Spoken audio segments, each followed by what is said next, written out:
Shlomo built a palace for himself, taking 13 years to finish it. For he built the house of the Lebanon forest, 175 feet long, 87 and a half feet wide, and 52 and a half feet high, on 4 rows of cedar posts with cedar beams on the posts. It had a roof made of cedar and supported by beams lying on 45 posts, 15 in a row. There were 3 rows of window openings placed so that the windows on the facing walls were opposite each other in all 3 levels. At the doors and doorways were rectangular and opposite each other at all 3 levels. He made the columned hall height 87 and a half feet long, 52 and a half feet wide, with a columned corniced porch in front of it. He made the hall of the throne his place for dispersing justice, that is, the half of judgment. It was covered with cedar from the floor to the ceiling. His own living quarters and the other courtyard set back from the hall were similarly designed. He also made a house like this hall for Pharaoh's daughter, whom Shlomo had taken as his wife. All these buildings were made of expensive stone blocks cut to measure and finished by saws on the inner surface as well as the outer ones. These stones were used from the foundation to the eaves and outward of the buildings all the way to the great courtyard. The foundation was of expensive stone blocks, very large ones, stones 14 to 18 feet long. Above these were costly stones cut to measure in cedar wood. The surrounding great courtyard had 3 rows of cut stone and a row of cedar beams, like the inner courtyard of the house of Adonai and the courtyard by the hall of the house. King Shlomo sent for Hiram and brought him from Zor. He was the son of the widow from the tribe of Naphtali, but his father was from Zor, a bronze worker filled with wisdom, understanding, and skill for all kinds of bronze craftsmanship. He came to King Shlomo and did all his bronze work. He made the 2 bronze columns, each one 31 and a half feet high and 21 in circumference. He made 2 capitals of melted bronze set on the tops of the columns. Each capital was 8 3/4 feet high. He also made checker work nets and chained wreaths, 7 from the top of each capital. When he made the columns, he made 2 rows of pomegranates to put the top of each column around the netting coverings at its capital. The capitals on the columns in the hall had shapes like lilies and were 7 feet high. As for the capitals on the 2 columns, there were 200 pomegranates in each row, each capital near the molding by the netting. He erected the columns in the hall of the temple. On erecting the right column, he gave it the name Yachin, and on erecting the left column, he named it Boaz. On the tops of the columns were shaped like lilies. Thus were the columns was finished. He made the cast metal sea circular, 7 and a half feet from its rim to rim, 8 3/4 feet high, and 52 and a half feet in circumference, each its rim, 300 gourds encircling in 2 rows. They were cast when the sea was cast. It rested on 12 oxen, 3 looking north, 3 looking west, 3 looking south, and 3 looking east, all with the hindquarters toward the center. The sea was the top of them, and its handbreadth thick. Its rim was like the rim of a cup, like the flower of a lily, and its capacity was 11,000 gallons. He made the 10 bronze trolleys, each one 7 feet long, 7 feet wide, and 5.25 feet high. They were designed with panels that were set between corner posts, and on the panels between the corner posts were lions, oxen, and cherubim. The corner posts above were similarly designed. Below the lions and oxen were wreaths of hammered work. Every trolley had 4 bronze wheels, bronze axles, and its 4 legs each had cast supports which were under the basin, with wreaths next to each. The openings of the stand into the basin were inserted 18 inches high, and the stand was round, resembling the pedestal. It had 2.5 feet in its diameter.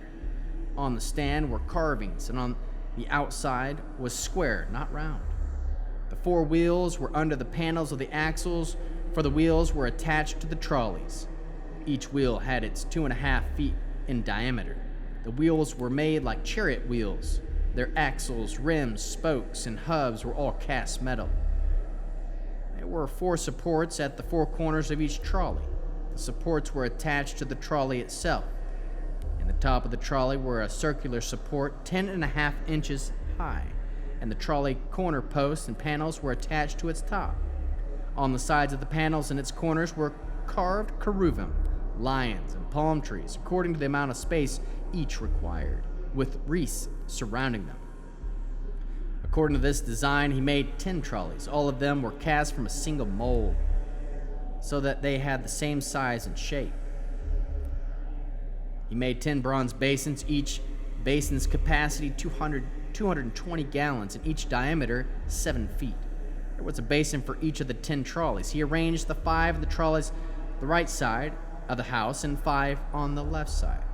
The sea he placed on the right side of the house toward the southeast. Hiram made the ash pots, shovels, and sprinkling basins. With that, Hiram coupled all the work that he had done in King Shlomo at the house of Adonai. The 2 columns of the 2 moldings, the capitals on top of the 2 columns, the 2 nets covering the 2 moldings, the capitals on top of the columns, the 400 pomegranates for the 2 nettings, 2 rows of pomegranates each for each netting, to cover the 2 moldings of the capitals atop the columns, the 10 trolleys, the 10 basins on the trolleys, the 1 sea, the 12 oxen under the sea, the ash pot, the shovels, the sprinkling basins, all these articles that Hiram made for King Shlomo in the house of Adonai were of burnished bronze. The king cast them in the plain of the Yarden, in the clay ground between Sukkot and Sartan. Shlomo did not weigh any of these objects because there were so many of them. Thus, the total weight of the bronze could not be determined. Shlomo made all the objects that were inside of the house of Adonai: the gold altar, the table of gold in which the showbread was displayed, the menorahs, 5 on the right and 5 on the left in front of the sanctuary, of pure gold, the flowers, lamps, and tongs of gold, the cups, snuffers, basins, incense pans, and fire pans of pure gold, the hinges of gold.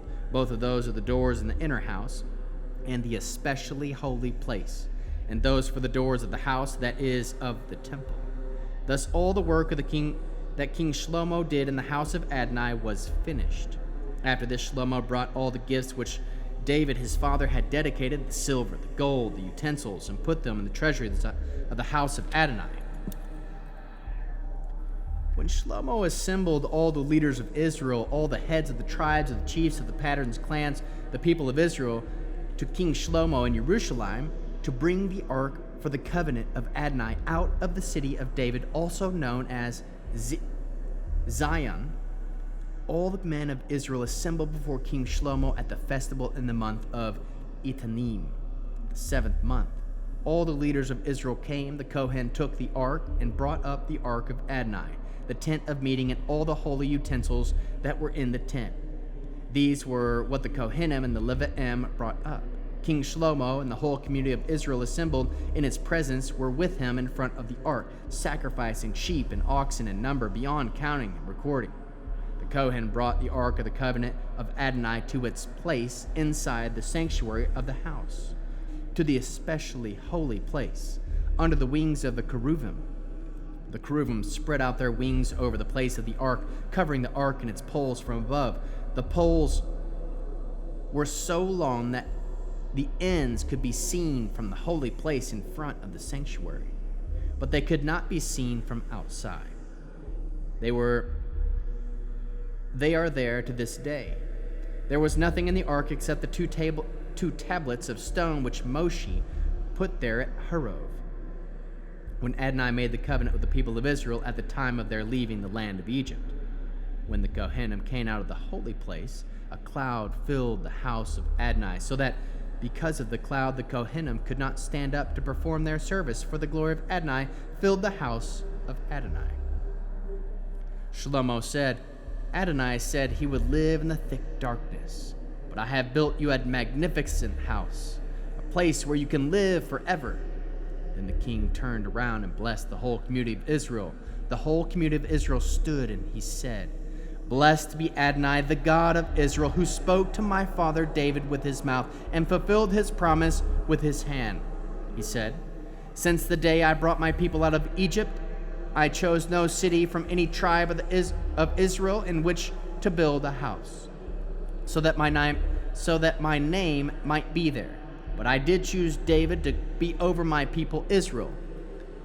Now it was in the desert of David, my father, built a house for the name of Adonai, the God of Israel. But Adonai said to David, my father, although it was in your heart to build a house for my name, and you did well that it was in your heart, nevertheless, you will not build the house. Rather, you will father a son, and it will be he who builds the house in my name.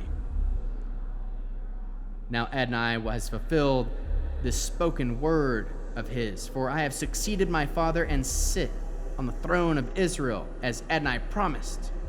I have built a house for the name of Adonai, the God of Israel.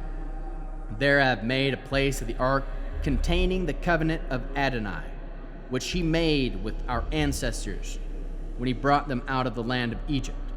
When Shlomo stood before the altar of Adonai in the presence of the whole community of Israel, spread out his hands towards heaven and said, Adonai, God of Israel, there is no God like you in heaven above or in earth below. You keep covenant with your servants and show them grace, provided they live in your presence with all their heart. You have kept your promise to your servant David, my father. You spoke with your mouth and fulfilled it with your hand. So it is today. Now therefore, Adonai, God of Israel, keep what you promised to your servant David, my father, when you said, You will never lack a man in my presence to sit on the throne of Israel, if only your children are careful about what they do, so that they live in my presence, just as you have lived in my presence. Now therefore, God of Israel, please let your word, which you spoke to your servant David, my father, be confirmed. But can God actually live on the earth? Why, heaven itself, even the heavens of heavens, cannot contain you. So how much less this house I have built? Even so, Adonai, my God, pay attention to your servant's prayer and plea. Listen to the cry and prayer that your servant is praying before you today, that your eyes will be open toward this house night and day, toward the place concerning which you said, My name will be there, to listen to the prayer your servant will pray toward this place. Yes, listen to the plea of your servant, and also that of your people Israel, when they pray toward this place, here in heaven where you live, and when you hear, forgive. If a person sins against a fellow member of this community, and he is made to swear under oath, and he comes and swears before your altar in this house, then here in heaven act and judge your servants, condemning the wicked, so that his way of life devolves on his own head, and vindicating the one who is right, giving him what his righteousness deserves. When your people Israel sin against you, and in consequences are defeated by an enemy, then if they turn back to you, acknowledge your name and pray and make their plea to you in this house here in heaven, forgive the sin of your people Israel and bring them back to the land you gave their ancestors. When they sin against you, and in consequence the sky is shut, so that there is no rain, then if they pray toward this place, acknowledge your name and turn from their sin when you have brought them low here in heaven, forgive the sin of your servant and of your people Israel, since you keep teaching them the good way by which they should live, and send down rain on your land, which you have given your people as their inheritance.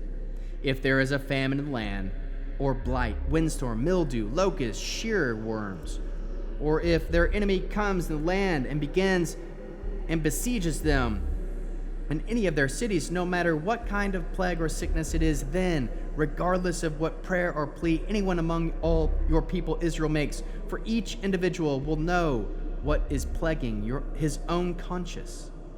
The people spreads out his hands toward this house here in heaven where you live, and forgive and act. And since you know what is in each one's heart, give each person what his conduct deserves, because you, and only you, know all human hearts, so that they will fear you throughout the time they live in the land you gave our ancestors. Also the foreigner who does not belong to your people Israel, when he comes from a distant country, because of your reputation. For they will hear your great reputation, your mighty hand, and your outstretched arm, when they come and pray toward this house. Then here in heaven, where you live, and act in accordance with everything about which the foreigner is calling to you, so that all the people of the earth will know your name and fear you, as does your people Israel, and so that they will know that this house which I have built bears your name. And if your people go out to fight against their enemy, no matter by which way you send them, and they pray to Adonai toward this city you choose, toward the house I built for your name, then in heaven hear their prayer and plea and uphold their cause. If they sin against you, for there is no one who doesn't sin, and you are angry with them and hand them over to the enemy, so then that they carry them off captive to the land of their enemy, whether far away or nearby. Then, if they come to their senses in the land where they have been carried away captive, turn back and make plea to you in the land of those carrying them off captive, saying, we sinned, we acted wrongly, we behaved wickedly. If in the land their enemies who carried them off captive, they return to you with all their heart, and being and pray to you toward their own land, which you gave their ancestors, toward the city which you choose, toward the house I have built for your name, then in heaven where you live, hear their prayer and plea, uphold their cause, and forgive your people who have sinned against you. Forgive their transgressions which they have committed against you, and give them compassion in the sight of their captors, so that they will show compassion toward them. For they are your people, your inheritance, whom you brought out of Egypt, out of the flames of the iron furnace. May your eyes be open to the plea of your servant, to the plea of your people Israel, so that you will hear them, and whenever they cry out to you. For you made a distinction between them and all the people of the earth by making them your inheritance. As you said through Moshe, your servant, you brought our ancestors out of Egypt, Adonai Elohim. When Shlomo had finished praying all this prayer and plea to Adonai, he got up from in front of the altar of Adonai, where he had been kneeling. When his hands had spread out toward heaven, stood up and raised his voice to bless the whole community of Israel. He said, blessed be Adonai, who has given rest to his people Israel in accordance with everything he promised. Not one word has failed of his good promise, which he made through Moshe, his servant.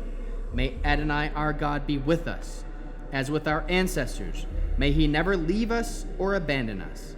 In this way, he will incline our hearts toward him, so that we will live according to his ways and observe his mitzvot, laws, and rulings, which he ordered our fathers to obey.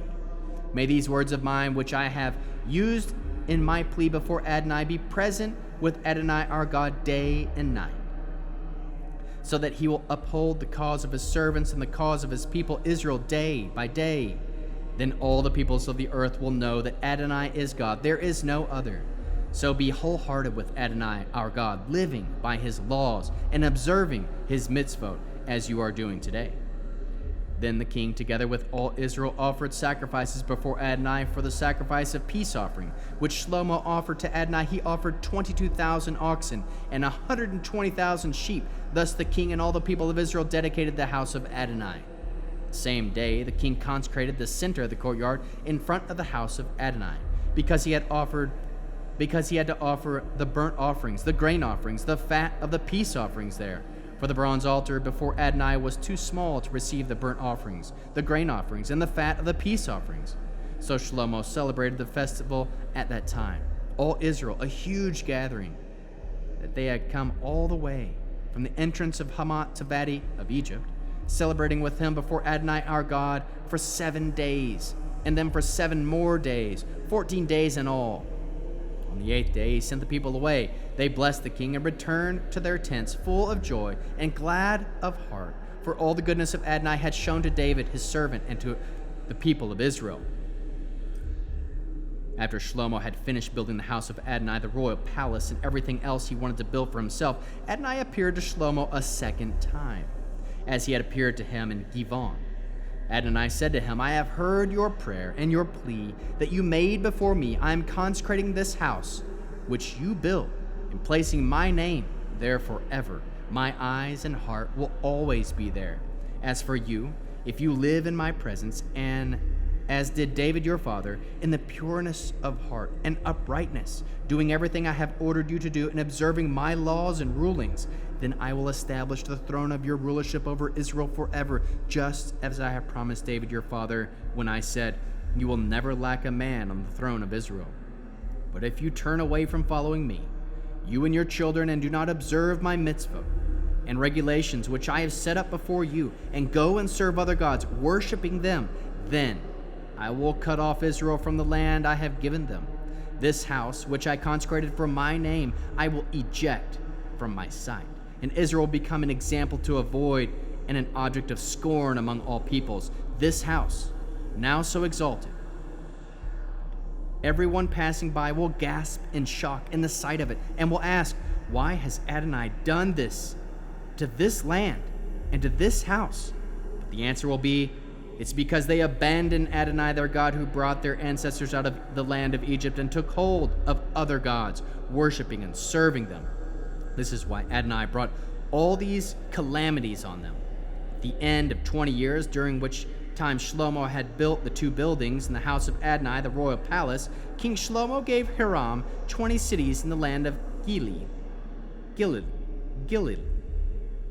Recall, Hiram, the king of Zor, supplied Shlomo and cedar cypress logs with all the gold Shlomo wanted. Hiram came over to Zor to see the cities Shlomo had given him, but he was not satisfied with them. He said, what kind of cities are these which you have given me, my brother?